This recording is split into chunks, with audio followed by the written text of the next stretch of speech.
Hello and welcome to the Gold and Silver Club weekly commodities review presented by myself, Phil Carr, and Nick Kelsey at the Gold and Silver Club. Today we will be reviewing the latest developments in the commodities markets. We'll be analysing the week's performance. The live session will be covering a end of week summary for the metals, energies and agriculture. We'll look at the top trades of the week. We'll cover live market commentary and technical analysis. We'll also look at the week ahead, so the key events looking forward, and of course we'll be answering any questions you may have on today's session.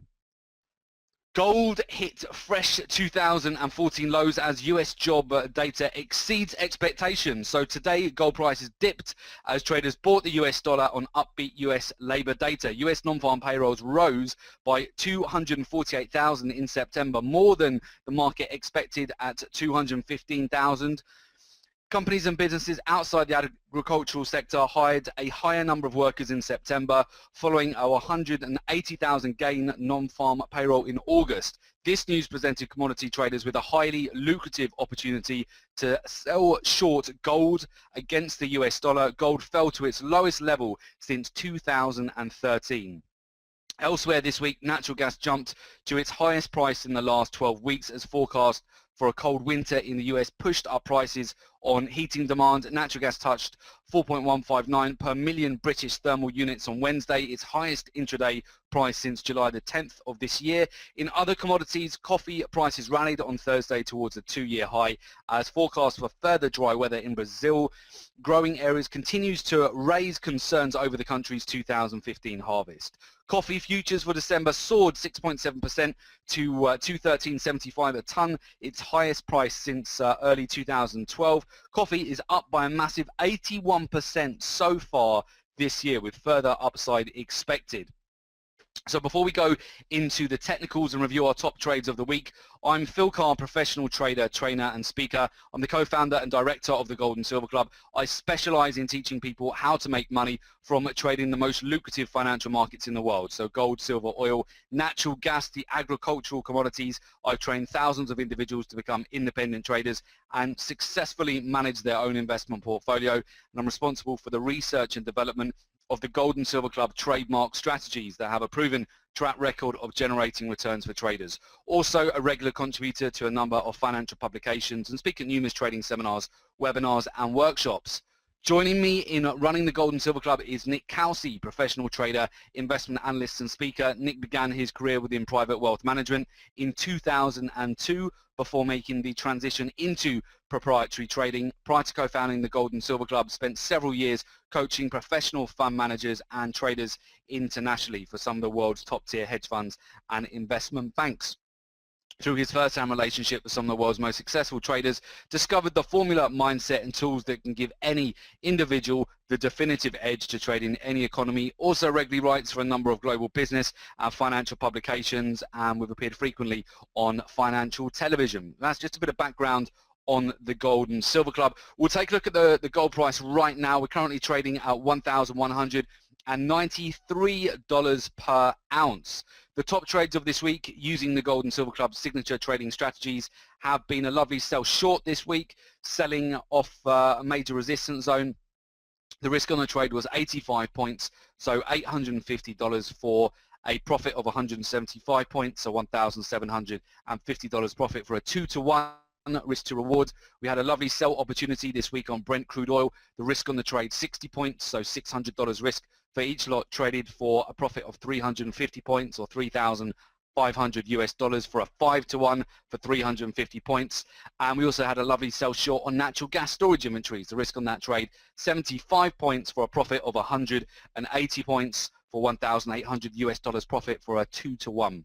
So those are some of the top trades this week. We've also just come off our live trading rooms with our own traders where we've been selling short gold. So we'll take a look at the markets right now. Gold, very pleased to say, has just actually come down and hit our intraday take profit target here at 1192. We had a perfect break of a major support zone that we've been looking at all week. We've just been coming off actually our own live trading room where we have been shorting this. I'm very pleased a lot of our own traders also benefited from this great breakdown of price. So gold has been consolidating over the last week, very clear downward trend channel, so the market just taking a breather before it comes lower here. The next real key support zone here will be at the 1180 level. which we are going to be looking at as we go into next week. We're definitely going to be one to watch on gold. That marks the 2014 lows there, and if we get a break of 1180, we'll be breaking down to 4-year lows for the gold market. So very key level. Well done also if you did manage to catch this sell short opportunity. The US dollar index continues to break out this afternoon on the upbeat US data. We take a look at silver, very similar situation, very strong downward trending channel on silver. We've now broken below weekly support at 16.88, currently sitting at 16.18 to $16 an ounce and 80 cents, and we're expecting further downside, just coming back to the lower end of the trend channel here. Platinum and palladium are incredible moves as well. So platinum has broken down significantly on non-farm payroll today. You can see we've broken down through 1,262. We've had circa about a 400-point move to the downside on platinum here. Fantastic move. Palladium also breaking down, so you can see the momentum really picking up here with the palladium market. We've also broken through a major level of support up around 100 points in this breakdown. So the whole metals complex is looking very weak this afternoon. The US dollar index has broken out to 2-year highs, and the metals are all breaking down and breaking technical levels. So some lovely sell short opportunities, and I hope a lot of you caught these.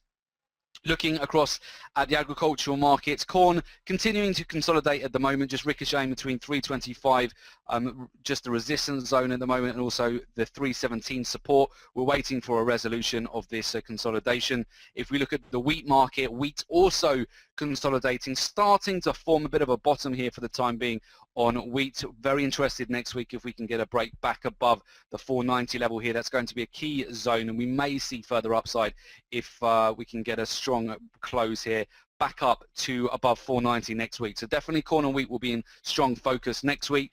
Coffee here, some fantastic moves over the last week. You can see such a strong move over this just on the daily. The last 4 days had incredible breakouts on this market. We're just finding a little bit of hesitation where we are, doji on the daily, and we'll be looking at coffee very closely next week for either retracement or further breakouts. Moving across to the oils continue to break down. Brent's had a lovely sell off this week, as of course we sold short from the resistance channel, and the Brent market just continues to sell off.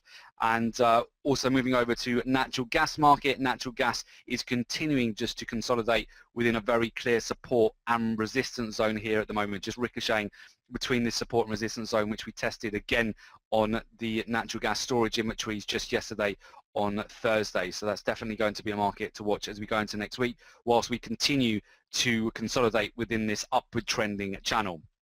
So with that, we'll look at the major news announcements that we have coming up in the week ahead. So it's been a great non-farm payroll trading day. The week ahead, the key events looking forward will be as follows. So of course, we've had non-farm payroll. We then have on Monday, the 6th of October at 4 p.m. Central Africa time, 10 a.m. Eastern time, the CB Employment Trends Index. That report uses data from 8 labour market indicators which make up the Employment Trends Index. A higher than expected reading should be taken as bullish for the US dollar. A lower than expected reading should be taken as bearish.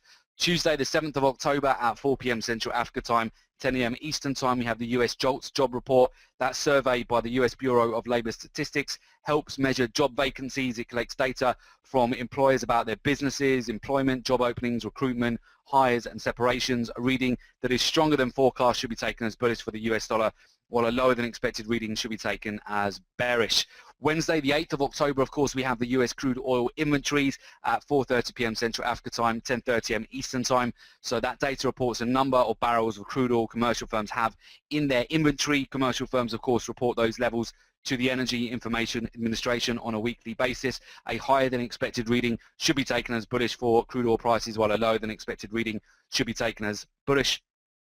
Thursday, the 9th of October at 2:30 p.m. Central Africa time, 8:30 a.m. Eastern time, we have the US initial jobless claims. That data measures the number of individuals who filed for unemployment insurance for the first time during the past week. This is the earliest US economic data. Week-to-week numbers can be volatile. A higher than expected reading should be taken as bullish for the US dollar, and a lower than expected reading should be taken as bearish. And then Thursday, the 9th of October at 4:30 p.m. Central Africa time, 10:30 a.m. Eastern time, we have the US natural gas storage report. The Energy Information Administration, the EIA, natural gas storage report measures the change in the number of cubic feet of natural gas held in underground storage during the past week. A higher than expected reading should be taken as bearish for natural gas prices, while a lower than expected reading should be taken as bullish. So those are the 6 key announcements that we need to be aware of in the following week. And of course, if you would like to take your trading to the next level, you can learn to trade commodities with the Gold and Silver Club. Courses are available at our training centers and online. So very simply to do that, to request information on the Gold and Silver Club coaching programs, you can go to our www.jointhegoldandsilverclub.com link. Okay, so it's www.jointhegoldandsilverclub.com, or of course contact our Johannesburg office +27 11 083 8403. Also make sure you take advantage of our newsletter. Very simply, you'll get free weekly reports on precious metals, energies and agriculture, as well as live market analysis and prices at www.thegoldandsilverclub.com. That is it for today's session, everyone. So I do wish you a great weekend, and we'll certainly see you on the next one. If you'd like to request any details on upcoming programs, do very simply get in touch with the details on the screen. Okay, take care, everyone. Have a great one, and we shall see you on the next one. Cheers. Bye-bye.